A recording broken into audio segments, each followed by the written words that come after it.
ఈ సాయంకాలము ప్రభువును రక్షకుడైన యేసుక్రీస్తు నామములో మీ అందరికీ మట్టలాదివారపు శుభాకాంక్షలు తెలియజేస్తున్నాను. I wish you all A happy palm Sunday.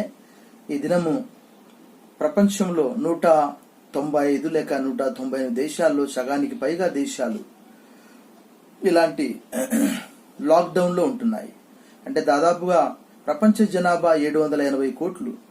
ప్రపంచ జనాభాలో సగం మంది కంటే ఎక్కువ మంది ప్రభువైన యేసును తమ స్వంత రక్షకునిగా అంగీకరించారు. అంటే 350 కోట్ల మంది కంటే ఎక్కువ మంది ప్రభువైన యేసును ఆలయాల్లో ఆరాధించడానికి బదులుగా వారి వారి గృహాల్లోనే ఆరాధించగలుగుతున్నారు. ఈ సాయంకాలము ప్రభువైన యేసుక్రీస్తు వారు 2000 సంవత్సరాల క్రితము ఈ లోకంలో ఆయన 33.5 సంవత్సరాలు పరిచర్య చేసి ఆయన సిలువను ఎక్కడానికంటే ముందుగా యెరూషలేములో జయకరమైనటువంటి ప్రవేశం చేసినట్లు మనము 4 సువార్తల్లో, మత్తయి సువార్త 21, మార్కు సువార్త 11, లూకా సువార్త 19, యోహాను సువార్త 12లో రాయబడి ఉన్నది. మరి యెరూషలేములో అనేక మంది ప్రభు పేరిట వచ్చువాడు స్తుతింపబడును గాక, ఇశ్రాయేల్ రాజునకు స్తోత్రము అని చెప్పి అనేక మంది ప్రజలు ప్రభువును వెంబడించినట్టు మనం చూస్తున్నాము. మరి ఈ సాయంకాలము కొద్ది నిమిషాలు మనం యేసు ప్రభు వారు జయకరమైనటువంటి ప్రవేశం ఎందుకొరకు చేశాడు, యెరూషలేములో ఎందుకు ప్రవేశించాడు అన్నటువంటిది ఈ దినం నేను సువార్తల్లో నుంచి చెప్పడం లేదు, కానీ కీర్తనల గ్రంథము 24వ కీర్తన 9వ వచనంలో నుండి కొద్ది నిమిషాలు మాత్రం నేను ధ్యానంలో నడిపించడానికి ఇష్టపడుచు ఉన్నాను.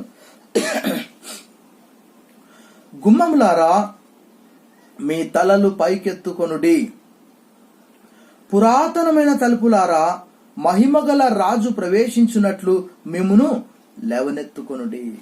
కీర్తనల గ్రంథంలో చూస్తే మనము 22వ కీర్తనలో ప్రభు యొక్క శ్రమలు మనం చూస్తూ ఉన్నాము. నా దేవా నా దేవా నన్నేల చేయి విడనాడితివి, చేయి విడిచితివి. 23వ కీర్తనలో ఆయన మంచి కాపరిగా మనం చూస్తున్నాం. 24వ కీర్తనలో మహిమగల ఈ రాజు ఎవరు అని అక్కడ 24:10 వచనంలో రాయబడ్డది. ఈ రాజు ఎక్కడికి వస్తున్నాడు? యెరూషలేములో జయకరమైనటువంటి ప్రవేశము ద్వారా అనేక మంది హృదయములలోనికి ఆయన ప్రవేశిస్తూ ఉన్నాడు. జనాలు ప్రభు పేరట వచ్చువాడు స్తుతింపబడును గాక, హోసన్న జయము జయము అని ప్రభువును ఆహ్వానిస్తూ ఉన్నారు. ప్రభు ఎక్కడుంటే అక్కడ ప్రజలు తండోపతండాలుగా ఒకరినొకరు క్రిక్కిరిసే జనము, ఒకరినొకరు త్రొక్కుకునే జనము అక్కడ కనిపిస్తూ ఉన్నారు. యేసు ప్రభు వారు పుట్టినప్పుడు కూడా టర్మాయిల్ అనే మాట వాడబడ్డది. యెరూషలేం అంతా కూడా కలవరపడ్డారు. ఒకవేళ హేరోదు కలవరపడితే పర్వాలేదు.